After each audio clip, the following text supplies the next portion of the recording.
Now let's get into some of the terminologies that we encounter in the nervous system chapter.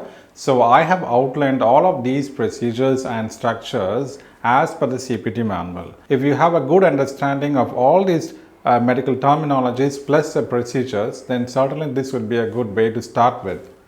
Okay, let's move on to subdural tap. So what happens here is, it's a subdural tap, meaning the physician is going to remove or drain the CSF which is there in the subdural space.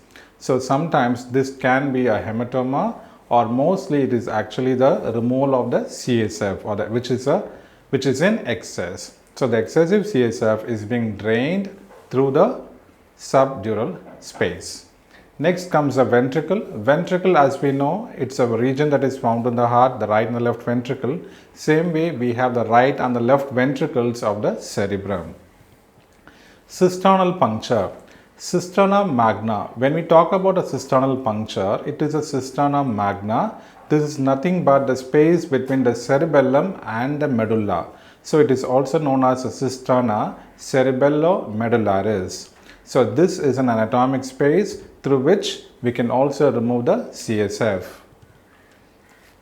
Duraplasty refers to the repair of the duramater with the fascia lata. Fascia lata is nothing but the superficial fascia of the thigh. So the physician is going to repair the ruptured or the leaking duramater with this graft.